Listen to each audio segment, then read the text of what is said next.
Hello everyone, मैं हूं आपका फिजिक्स टीचर गौरव सिंह और मैं आपके लिए लेकर आया हूं 11th क्लास का एक टॉपिक जिसका नाम है विकृत वस्तु में संचित ऊर्जा यानी कि energy stored in deformed body. जैसा कि हम जानते हैं चैप्टर नंबर 15 इलास्टिसिटी यानी प्रत्यास्था चैप्टर हमारा चल रहा था और इसमें कुछ टॉपिक्स हमारे बाकी थे। तो आज इस वीडियो के माध्यम से मैं इस चैप्टर के बचे हुए टॉपिक्स कंप्लीट कराने जा रहा हूँ। तो आप सभी बने रहिए और इस वीडियो को देख करके आप चैप्टर नंबर 15 के बाकी सारे टॉपिक्स जो रह गए हैं उनको कंप्लीट कर सकते हैं। तो देखिए टॉपिक है हमारा, जैसे कि मान के चलिए हमारे पास एक इलास्टिक बॉडी है, प्रत्यास्थ वस्तु है इलास्टिक बॉडी और इसकी टोटल लेंथ है एल, कैपिटल एल। और अब हमने इस पर एक फोर्स लगा दिया नीचे की तरफ, मीन्स ये कह सकते हैं कि बल लगाकर इसको खींच दिया। तो जैसे इस पर फोर्स लगाया गया एफ, तो इसकी लेंथ कुछ बढ़ जाएगी। तो मान लीजिए इसकी जो लेंथ है यहाँ से यहाँ तक जो चेंज हुई है वो कितनी है, स्मॉल एल। ठीक है, अब टोटल लेंथ कितनी हो जाएगी, capital L plus small L. तो ये टोटल लेंथ हो जाएगी इस ऑब्जेक्ट की। ठीक है, तो टॉपिक का नाम है विकृत वस्तु में संचित ऊर्जा। अब देखिए जैसे हमने इस पर फोर्स लगाया तो फोर्स लगाने से इसमें क्या हुआ, डिस्प्लेसमेंट हुआ है एल का। तो फोर्स लगाया और डिस्प्लेसमेंट भी हुआ है, यानी कि बल लगाया और विस्थापन भी हुआ है। तो यहाँ पर कार्य किया जाता है, यही कार्य इस वस्तु के अंदर संचित ऊर्जा के रूप में, ठीक है, ऊर्जा के रूप में संचित हो जाता है और इसी को कहते हैं हम खींची गई वस्तु में प्रत्यास्थ स्थितिज ऊर्जा। क्या बोलते हैं इसको, प्रत्यास्थ स्थितिज ऊर्जा। यानी जो भी काम हुआ है इसको खींचने में, जो काम हुआ है, जितना काम किया गया है, यानी जितना वर्क डन हुआ है उस वर्क डन को कहेंगे हम प्रत्यास्थ स्थितिज ऊर्जा यानी कि इलास्टिक पोटेंशियल एनर्जी। तो इस टॉपिक का नाम भी हो जाएगा प्रत्यास्थ स्थितिज ऊर्जा। क्या कह सकते हैं इसको हम, प्रत्यास्थ स्थितिज ऊर्जा यानी कि इलास्टिक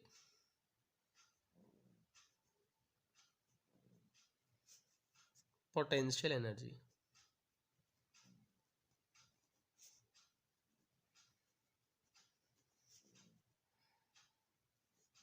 ठीक है, तो ये है हमारा टॉपिक और आज हम इसी को करने वाले हैं। देखिए सबसे पहले देखिए हमने आपको बता रखा है जब लेंथ चेंज होती है तो वहां पर हमेशा कौन सा प्रत्यास्था गुणांक निकाला जाता है, वह निकाला जाता है यंग प्रत्यास्था गुणांक। यंग प्रत्यास्थता गुणांक, यानी इसी को हम क्या बोलते हैं, Young's modulus, Young's modulus of elasticity.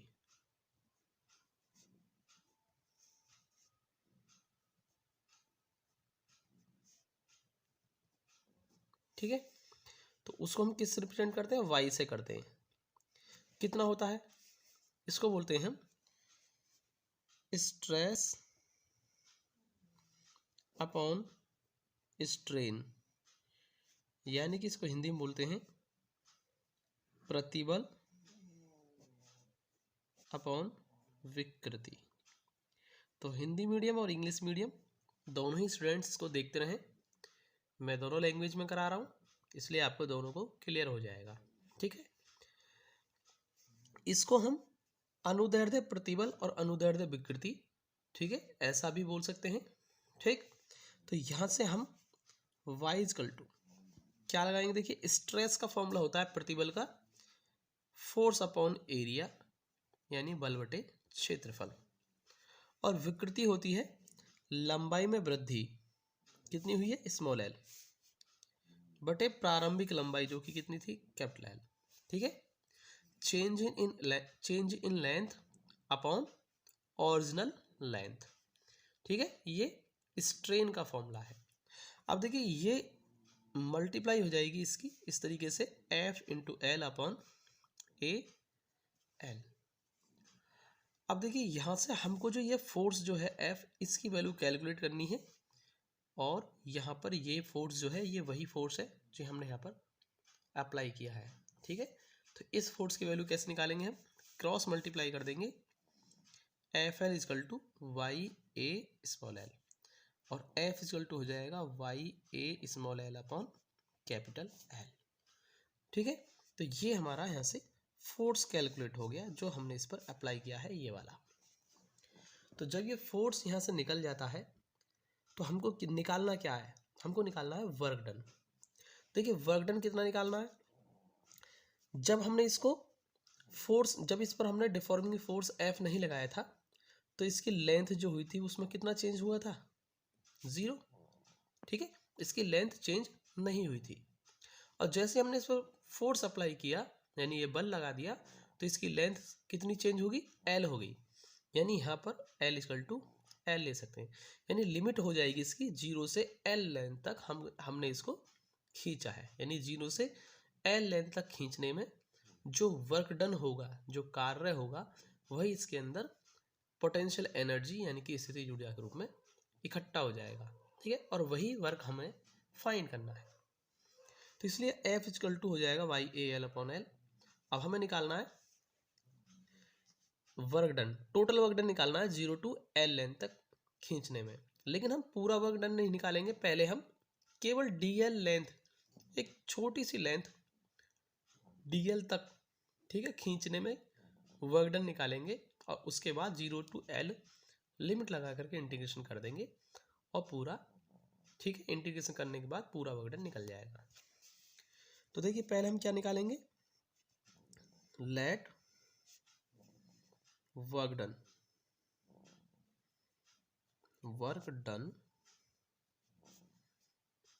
To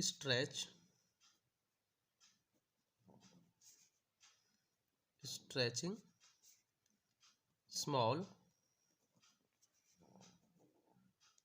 length dl। ठीक है, यानी कि सूक्ष्म लंबाई dl खींचने में किया गया कार्य है।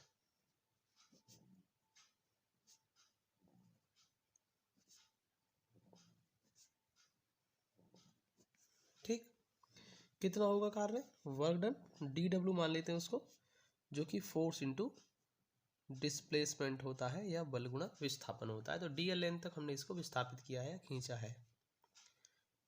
अच्छा, f की जो वैल्यू है ऊपर लिखी हुई है, y a small l upon capital L और dl। ये हुआ है छोटा सा वर्क डन। हमको निकालना है कंप्लीट वर्क, यानी पूरा कार्य, संपूर्ण कार्य। ठीक है, हम निकालेंगे किया गया कुल कार्य। ठीक है, यानी कंप्लीट वर्क डन। तो कितना कंप्लीट वर्क डन कितना होगा, कैपिटल डब्ल्यू, जो कि क्या होगा, जो स्मॉल वर्क डन हुआ है उसका क्या कर देंगे हम, इंटीग्रेशन कर देंगे, और डी डब्ल्यू की वैल्यू हमें लिखी हुई है हमारे पास, y a small l upon capital L D L, और कितना वर्क डन हो रहा है, 0 टू एल लेंथ तक। ठीक है, तो 0 टू एल लेंथ लगा देंगे, लिमिट लगा दी हमने, और इसको सॉल्व कर देंगे। देखिए टोटल वर्क डन कितना होगा, जो कांस्टेंट है उसको बाहर कर देते हैं, वाई ए अपॉन एल को बाहर कर दिया हमने, 0 टू एल स्मॉल एल और डी एल। ठीक, तो यहाँ तक आपको कोई दिक्कत नहीं होगी। अब इसके बाद इसका इंटीग्रेशन कर देते हैं, पावर मान लेते हैं इसकी 1 और x की पावर n इंटू, ठीक है, dx, ये फॉर्मूला हमारा अप्लाई हो जाएगा, और इसका मैं इंटीग्रेशन करके यहाँ लिख देता हूँ। वर्क डन टोटल कितना होगा, वाई ए अपॉन एल, और देखिए ये जो था इसमें l की पावर 1 है, तो एक पावर ऐड हो जाती है और सेम पावर का डिवाइड हो जाता है, यानी L की पावर 2/2 हो जाएगा ये। तो मैं यहाँ लिख देता हूँ L की पावर 2/2 और लिमिट जो थी वो आपकी यहाँ आ गई। ठीक है, अब देखिए W इक्वल टू हो जाएगा YA/L। इस 2 को भी हम बाहर कर देते हैं, बचा इसके अंदर L²। तो upper limit minus lower limit अब की बार 0 कर देंगे। ठीक, तो YA/L²/2L, या इसको ऐसा भी कर सकते हैं हाफ YA हाफ, ठीक है, YA/L²/L। ठीक है, तो कर सकते हैं हम इतना। इसको हम चाहें तो ऐसा भी लिख सकते हैं W इक्वल टू हाफ। क्या कर लेंगे, इसको एक काम कर लेते हैं, YA/L को अलग करते हैं, YA/L और एक L को कर देते हैं अलग। ये जो इतना टर्म जो लिखा हुआ है, ये कितना लिखा हुआ है, ये फोर्स लिखा हुआ है। देखिए कहाँ लिखा हुआ है, यहाँ देखिए आप, YA/L क्या है, फोर्स F है, यानी कि बल है। ठीक है, तो हम इसको क्या लिख सकते हैं, F लिख सकते हैं। W equal to half FL।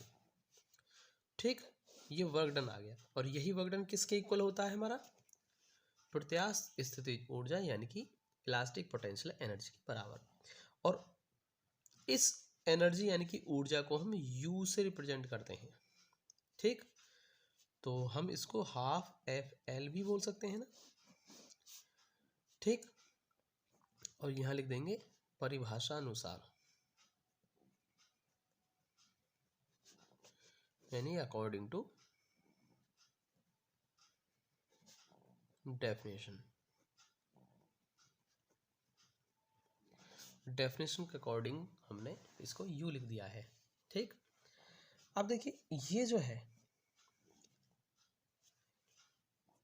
First equation from first,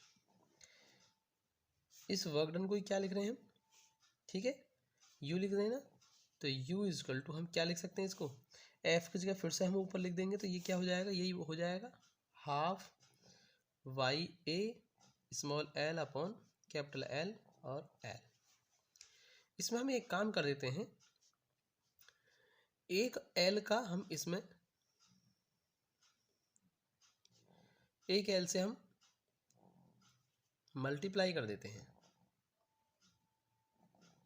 और एक L की ऊपर मल्टीप्लाई कर देते हैं। ठीक है, ऐसा हम क्यों कर रहे हैं, देखिए U equal to half YA/L हो गया, और इधर हो जाएगा हमारा L का स्क्वायर। इसको ऐसा कर देंगे और L हो जाएगा। ठीक है, और U इक्वल टू हो जाएगा हाफ YA/L का होल स्क्वायर इंटू L। अब देखिए L क्या बन गया, ये क्या बन गया, change in length upon original length, यानी लंबाई में वृद्धि बटे प्रारंभिक लंबाई। और ये क्या बन गया हमारा, विकृति, विकृति यानी कि स्ट्रेन बन गया। ठीक है, तो हम इसको क्या लिख सकते हैं, देखिए U इक्वल टू हम लिख सकते हैं हाफ इंटू Y क्या है आपका, ये यंग्स मॉडुलस ऑफ इलास्टिसिटी, यानी कि यंग्स मॉडुलस हो गया इंटू ये क्या है, स्ट्रेन है ये। ठीक है, क्या है ये, स्ट्रेन है का स्क्वायर इंटू ये A इंटू L। ए क्या है, एरिया यानी क्षेत्रफल, L है लंबाई, और क्षेत्रफल गुणा लंबाई यानी कि एरिया इंटू लेंथ, ये हो गया आपका वॉल्यूम, आयतन। क्या हो गया, ये वॉल्यूम हो गया। ठीक है, इतना भी आप इसको लिख सकते हैं। ठीक, तो यही हमारा डेरिवेशन कंप्लीट होता है। अब देखिए अगर आप चाहें तो यहाँ से यंग्स मॉडुलस का फॉर्मूला भी लिख सकते हैं। यंग्स मॉडुलस की जगह क्या लिख सकते हैं आप, स्ट्रेस अपॉन स्ट्रेन लिख सकते हैं। क्या लिख सकते हैं, स्ट्रेस अपॉन स्ट्रेन, तो एक स्ट्रेन से स्ट्रेन कट जाएगा। ठीक है, तो आप इसको यहाँ से ऐसा भी कर सकते हैं। ओके, और ये जो है एनर्जी आई है, हम चाहे तो इसकी एनर्जी डेंसिटी भी निकाल सकते हैं, यानी ऊर्जा घनत्व निकाल सकते हैं। जब आप ऊर्जा घनत्व निकालेंगे तो वॉल्यूम से यानी कि आयतन से भाग कर देंगे, तो आयतन से आयतन कट भी जाएगा, तो एक आपका वहाँ भी हम छोड़ सकते हैं। तो ज़्यादा ना करते हुए हम इसको यहीं छोड़ देते हैं, आप इतना ही कर लें, ठीक है। तो इससे आगे की जरूरत नहीं है आपको करने की, आप यहीं छोड़ सकते हैं इसको, ठीक है। आई थिंक आपको समझ में आया होगा। और अगर इसको समझने में आपको कोई समस्या आ रही है, प्रॉब्लम है, अगर कोई डाउट है तो आप इसको एक बार फिर से स्टार्टिंग से वीडियो को देखिए, तब आपको क्लियर समझ में आ जाएगा, कोई डाउट आपका नहीं रहेगा। और अगर उसके बावजूद भी अगर आपका कोई डाउट है तो आप हमें व्हाट्सएप के जरिए अपने डाउट्स पूछ सकते हैं, ठीक है। तो मिलते हैं अगले वीडियो में। अगले वीडियो में हम आपके लिए इस चैप्टर के न्यूमेरिकल्स लेकर आएंगे, और न्यूमेरिकल्स के बाद ये चैप्टर कंप्लीट हो जाएगा। उसके बाद हम अगले चैप्टर की तरफ चलेंगे। तो मिलते हैं अगले वीडियो में, तब तक ले जय हिंद, वंदे मातरम।